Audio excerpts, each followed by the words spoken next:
qisas fara badan oo arintan la xariira markay waxaasi dhacaan inuu qofkii shoog qaado ama aad u naxo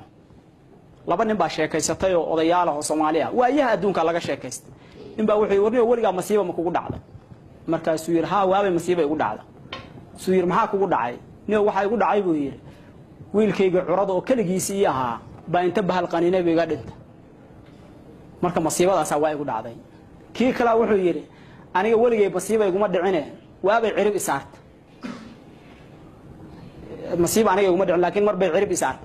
suu yiri oo maxaa kugu dhacay suu wuxuu yiri laba reer baan lahaa dhowr iyo 20 ilmoodna waa lahaa 200 iyo 300 oo geela waa lahaa ari ku neef gaariyana waa lahaa laba xaasna way joogtay maalinkii damaan ka safra hameenkii baan ka dhaxay salaadii subaxii waagu markuu bariyay adoo nus saac meelahaas baan reerku meeshu deganaa ku soo beegma roob baa hameenkii daay marka waxaan imid buu yiri reerkii oo dhan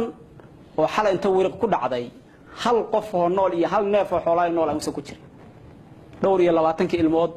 labadii xaas geeli arigii awrtii xataa dhimateen marka wuxuu yiri waxaan isku dayay xoolihii iyo saas u jiifaan qoortay waxay ku hayaan macaash dhulka ku wada hayaan inaan midba balkiciyo wax nool inay ku jiraan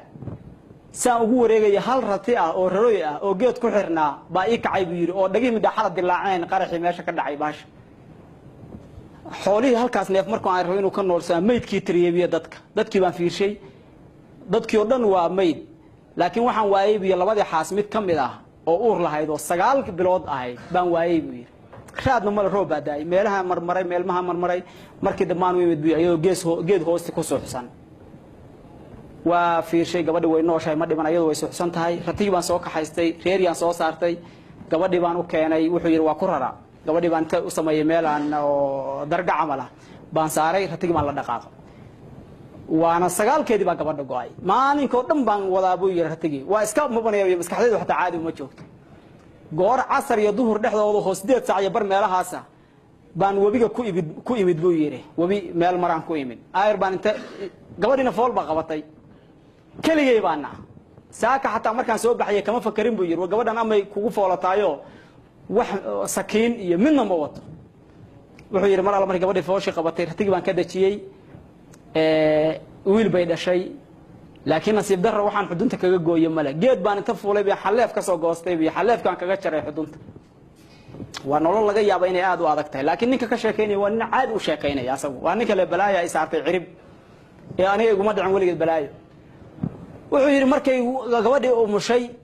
waxana afkana uma siin gabadhan waa wareersantay iyadoo dhanba nooc kale ay tahay waa gabadha xalay wariiqdu ku dhacdo dadka hore dadkii oo dhan ka dhinteen waxaan afka u gasho cunta ma hayo ratig baan bireeyay ayr bartiga neefka geela waxa ku jira kuruskiisa cad la yiri cad iska bisil oo bisayla la dhaho cadkii baan uga jeexay kuruska afkaan u gashay markaas indhaha kala qaaday gabadhi markay fiicnaatay xogaa indhihi kala qaaday oo cadkii cuntay baan iribu yartigaan noo qalayahay ila meesha ma jiro umul baan ahayo cisbitaal baan 3 bilood ku jiray waxaas ma leh 3 bari ku jiray wixii ma leh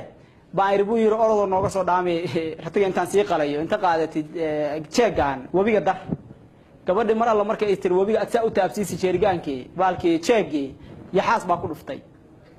markaas aan waxaan arkay jeegii cirka u duulay waa soo orday la tagi marka wiilkii raabaan ku soo laabtay hilib male marka qalitaan iyo u dhamaatay qofku awalba hilibka u qaliyay gabadha ahayd asagu nololba kuma jirin wixii ilmaha yar baan iska qaatay dharkii aan qabo dhanna waa u jeexjeexay ilmihii asagu ku duduuban yahay saan u orday waxaan soo baxay qorraxdu sii dhacayso ari meel daaqaya wiilkii yaraa oo aan watay oo aan asna nafu ku jirin ila hooyadina ma nuugin noloshu waa nolol aan caadi ahayn baan ridii ugu horeysay oo irmaan afka u gashay buu yiri mar alla markaan saa afka ugu gashay wuu qaawan yahay asagu ilmaha yarka wuxuu haystay marada ku duuduubay ilmuhu ku duuduuba baan waxaan ku warhelay bahal ulaho igu dhigtay kor baan u fiirshay mise gabar inaan ay uleynayso waxay tir balaayada reer argi dhex degtay maxaa way saas markaan uu istaagay oo ay yartay inaan qaawanahay bayse siidays way carar 5 daqiiqo kadib waa kuwan odayaal dhan oo ornimo dhan oo xoog loo wada ordayo seefo iyo waramo iyo wato gabadhii u qaylo geyso tir balaaya ariga ku dhaxarka qofkii ugu horeeyo aan arkay sadogay buu ahaa buu yiri oo gabadhii maanta la iga cunay dhalay arintii baan uga sheekay waa la kaxeeyay horta odayga baa maray saaray bi low ninkuu qaaway go'ay buu saaray bas waa la kaxeeyay wuxuu yiri guriga baa la geeyay oo gabadhii la dhalatay bi uleysay wada adagi markuu cunto ay siyaasado ila hadlay inta tagay yu sheekh iyo niman soo kaxayo gabadhi waa leegu meeriyo habeenkiiba aqal baa leegeeyay hadeer buu yiri ninkan markuu u sheekaynayo dhowr iyo 20 ilmood iyo xoolo malaayiin aan leeyahay marka waligay dhibaatay uma dhacin laakiin maalinkaas cirib saartay